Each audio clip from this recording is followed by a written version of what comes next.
The IDF, which is the Israeli Defense Forces, have now come out and said that they've killed Hamas's Minister of Economy. That's the latest setback that has come to the fore from Israel's side for Hamas as far as this counteroffensive goes. This happened in an overnight strike at the Gaza Strip. But let's take a look at what exactly the casualty figures have been, what the war has really cost in just the last 4 days. 2,600 Israelis have been injured so far. The number, of course, is going to be much higher because the search is still on for those who perhaps are trapped under the debris and the rubble. 900 or so Israelis have been killed in the last 4 days. Israel has reacted, Israel has retaliated in equal measure as well, which is why casualties, civilian casualties in the Gaza Strip in that region too is very, very high, close to 700 now. Palestinians that have been injured are over 4,000 at last count. Hostages have been taken by Hamas as well, at least 100. We do not yet know if they are just Israeli nationals or if they are foreign nationals as well. Terrorists so far killed are 1,500 plus. That's what the Israeli government has come out and confirmed, that retaliation will continue, that counteroffensive will only get more robust. We're given to understand that at least 300,000 reservists have been called in by Israel. Complete decimation of Hamas is on Benjamin Netanyahu's mind. He wants this to serve as a deterrent so that no one dares to launch such an audacious attack again. Listen in to that declaration coming in from the Israeli Prime Minister. Israel is at war. We didn't want this war. It was forced upon us in the most brutal and savage way. But though Israel didn't start this war, Israel will finish it. Once the Jewish people were stateless. Once the Jewish people were defenseless. No longer. Hamas will understand that by attacking us, they've made a mistake of historic proportions. We will exact a price that will be remembered by them and Israel's other enemies for decades to come. A brutal slaughter of civilians. We saw slaughter of children, women, teenagers, entire families, mother, father, children, all of them together. That murder, it's an evil that not created even by the devil. Now, Israel has unleashed its Operation Iron Swords against the Hamas terror group. But what are the major conflicts that we've seen so far? Let me tell you more about this. Gaza, also known as the Gaza Strip, is home to about 2 million Palestinians, many of them displaced after leaving or being driven from Israel during the War of Independence. West Bank is situated in the east of Israel. It's home to about 3 million Palestinians, of which most of them are Muslim Arabs. The West Bank contains a number of Jewish holy sites, which was visited by thousands of pilgrims every single year. This is the kind of conflict that we've seen. These are the two zones as far as putting this entire region into context is concerned. Now, the world is standing by Israel at such a time. We've seen the casualty figures only go higher. India stands steadfastly with Israel as they take stock of the terror strike. There is no other way to describe that. Hamas did what they did on Saturday. It is a terrorist act, plain and simple. Prime Minister of India, Narendra Modi, spoke to his Israeli counterpart over the phone. He said that India condemns terrorism in all its forms and manifestations. He even thanked Benjamin Netanyahu for providing an update on the ongoing situation. The Western world too stood united with Israel. Heads of state from the United States, the United Kingdom, Germany, France and Italy this morning issued a joint statement. They reiterated their support. They asserted that terrorist actions of Hamas have absolutely no justification. They have no legitimacy and must be universally condemned. Listen in to some of those reactions. But before we get to that, let's cut across straight and open this up for debate of what exactly is up next. What is up next for Israel? What is going to be the impact on the world? Daniel Carmon, former ambassador of Israel to India, joining us here on this broadcast. Jay Engelmeyer, publisher and executive editor of The Judean, with us as well. Anat Bernstein-Reich, president of Israel Asia Chair, joining us here on this broadcast as well. Ashok Sajjanhar, former Indian diplomat, with me too. Let me open this up and begin by asking the former ambassador of Israel to India. Mr. Daniel Carmon, I want to ask you, the world is standing by Israel at such a time. India too has been condemning what happened on Saturday, ensuring that our support stays with Israel. The Prime Minister has spoken with his counterpart.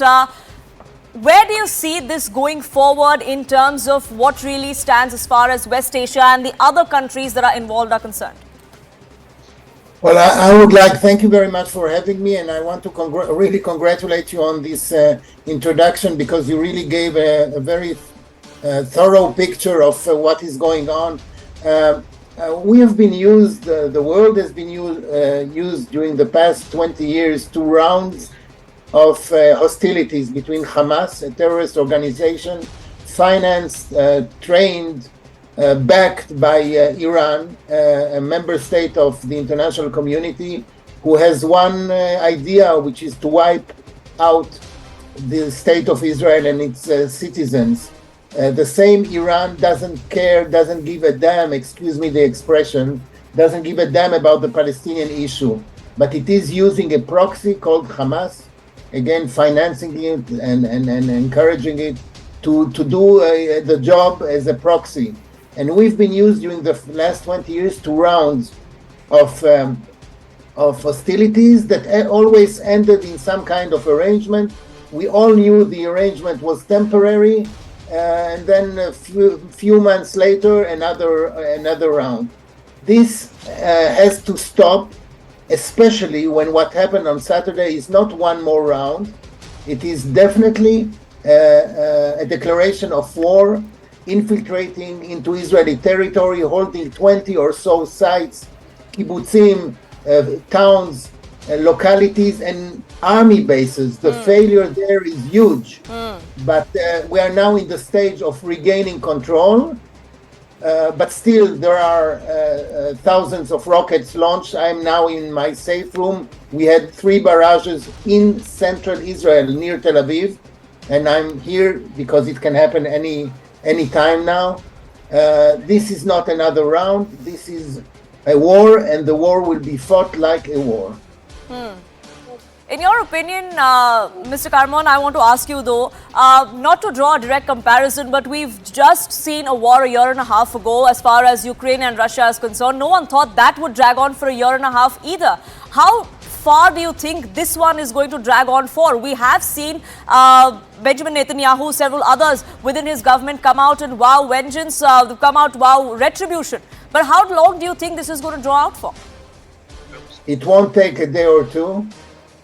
It will take more than that. I'm not a military expert, but since we're not talking about another round with mediators from Egypt or Qatar or wherever coming and helping out to make an arrangement that will last 6 months or 8 months, this time the Hamas capabilities, and you have quoted the leaders, and I think it's also logically right after what we have seen, this atrocity, this mass murder, this October massacre, this will not continue. Hamas military capability will have to be eliminated.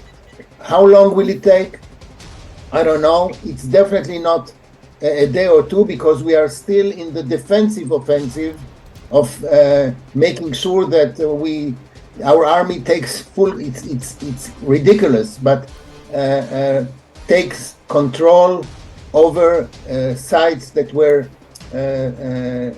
not conquered, but they were taken temporarily by the terrorists. 1,500 terrorists entered the territory of Israel, like Daesh was doing, ISIS, like ISIS was doing in the desert, in the Arabian desert. This is how the Hamas acted in the localities and the army bases near the Gaza Strip. This is really an incredible occurrence, and it will be responded by the war. Like I said before, the war will be fought like in a war. Jay Engelmeyer, I want to get you in. Many have called this the ISIS of Israel, but what really does it mean for the ordinary Israelis who are living this nightmare for the last 4 days, who do not know when this nightmare is going to end? Well, I mean, Israelis are very resilient. If you know any Israelis, you'd understand that whether they had a political divide on Friday, whether they had an emotional divide with somebody on Friday, that divide ended on Saturday morning. The country is unified. What does it mean in terms of fear for the nation? the nation is fearful, of course, but at the same time, we're resilient. And we're doing everything we possibly can. I just want to share a little bit of a story. My son, who has friends who just got called up for reserve duty, went to the grocery store, bought several hundred shekel worth of groceries, and delivered them to an NGO that was bringing it down to the soldiers down there.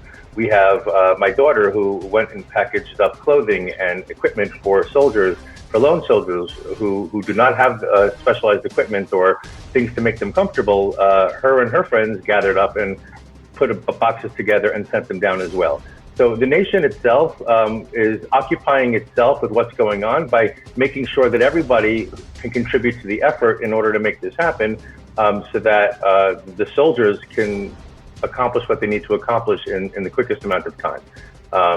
That being said, there is a tremendous outpouring of support for what is going on within Israel. Even the people who are against this government, even the people who were pro-Palestinian. I've heard from several friends of mine who were very anti-Israel in terms of the way we handle Palestinians or we manage Palestinian affairs, who have completely switched over because of the imagery, not that Israel was putting out, but by Hamas was putting out themselves. They were boasting on social media.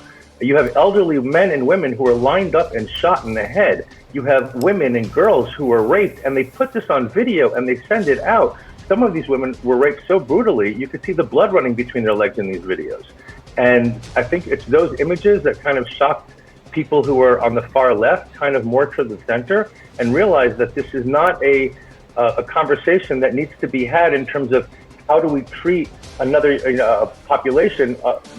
I have to add that this population is living in its own sovereign entity. It's not part of Israel. Gaza is its own area, and just like any other country, Israel does not have to let everybody it wants to come into the country, neither does Egypt. So to call it an open-air prison is a little wrong, but I've had people who have been calling it an open-air prison walk that back and say this is not an open-air prison, this was a hub for terror. And these were people who are on the far left. So I think it's important that your viewers understand that within Israel itself, I would say about 85 to 90% of the country backs whatever the government is doing at this point in time, and they are actually actively trying to help make the soldiers' lives easier.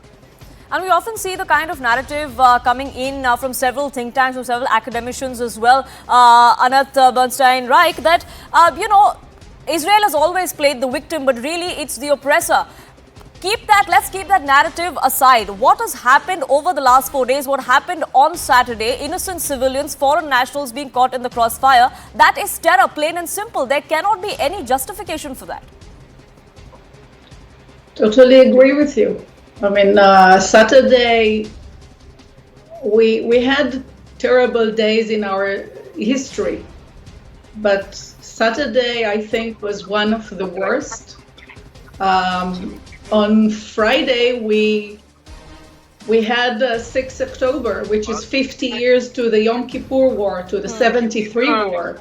And in the past 1 month in Israel, we are all the time talking about the omission of Yom Kippur, and it will never happen again. So a day after, on Saturday, which is like what we had 50 years back, we had the same awful surprise in all fronts. It came to us on a surprise in a holiday also. It was the Sukkot holiday, the last day of the Jewish holidays, the New Year holidays. And initially we thought that it's just rockets. I woke up at 6:30 in the morning. I'm used to it.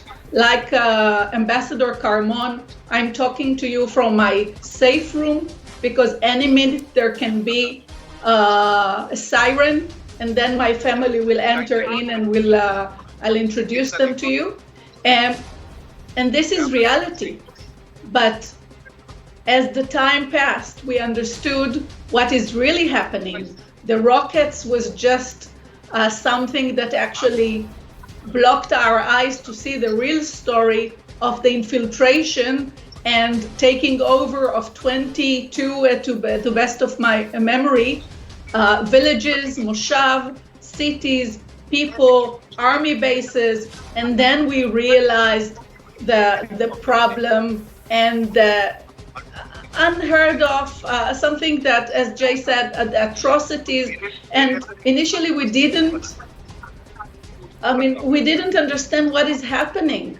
Only Sunday, gradually, we started to see the clips, and honestly, it's hard to see. In Israel, they don't show it to you on the television. Only on social media we are able to see something, and I'm not sure that we want to see, although we do want the world to see.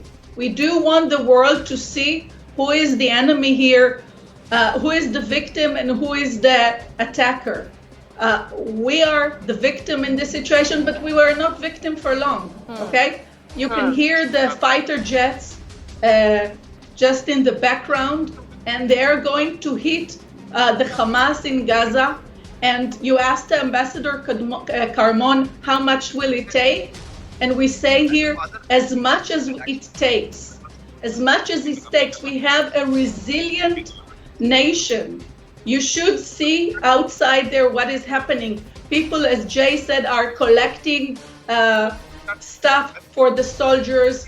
We forgot that we had a big conflict in the past 40 weeks, and we are united.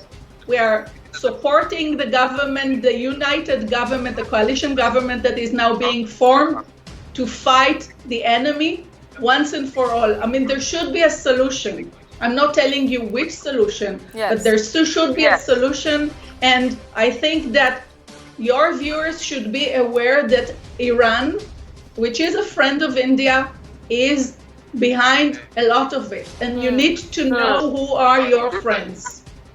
Sure, the bloodshed needs to end, and it needs to end on both sides, because it's innocent civilians that unfortunately are caught in the crossfire. They are the collateral damage, and that really needs to stop, irrespective of whose agenda is being furthered and who is being used as a pawn in what bigger scheme of things. But we're talking about the kind of the barbarity that we've seen. And Jay Engelmeyer, I want to get you in on that as well. How did this actually happen? A coordinated attack, land, sea, air is what we saw as far as the Saturday and the weekend was concerned. But how did Israel not see this coming? That's a question that many are asking today.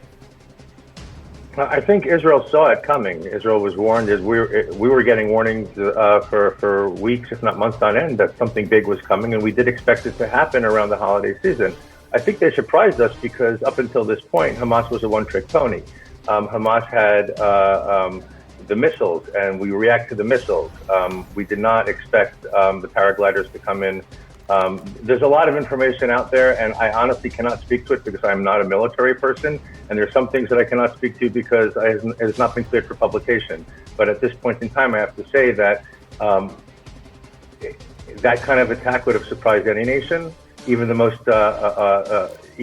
prepared nation. There were some reports out there saying in some cases there were 80 simultaneous attacks going on, which would actually spread the forces down there very, very thin, which would allow what happened to happen. So I think that, we have to leave it at that. Sure. Ashok Sajanhar, Indian diplomat, former diplomat, joining us here on this broadcast as well. Thank you patiently for waiting up until we've had the conversation around West Asia and Israel. But Ashok Sajanhar, I want to talk to you about the Indian stance and what really is at stake as far as India is concerned. There is a lot of trade, there is a lot of investment. The Middle East-Europe corridor and India corridor that we just happened to sign during G20, that's also at stake, many would say. India's stance and the shift in the stance that we've seen as far as this conflict or Israel is concerned, how do you see that? How, in your opinion, has that changed? I think India has taken a very decisive, taken a very important decision in this at this moment. And I'm really proud that, Prime Minister Modi, within 4 days, he has come out with 2 tweets and expressing full support of the people of India for Israel. Now, Poonam, you right at the beginning, you said that the whole world is standing with Israel. I would really have, been happier if the world had been more open about it, more, like what India has done. I think India has, there are so many other countries who have been, speaking in double terms in terms of, speaking about what the Palestinians also, they need their rights, they need a solution, and of course condemning this. So, they are trying to balance whatever they have had to say. But India has been very, very clear, very, very categorical, and I'm really very happy about it. I'm very proud about it.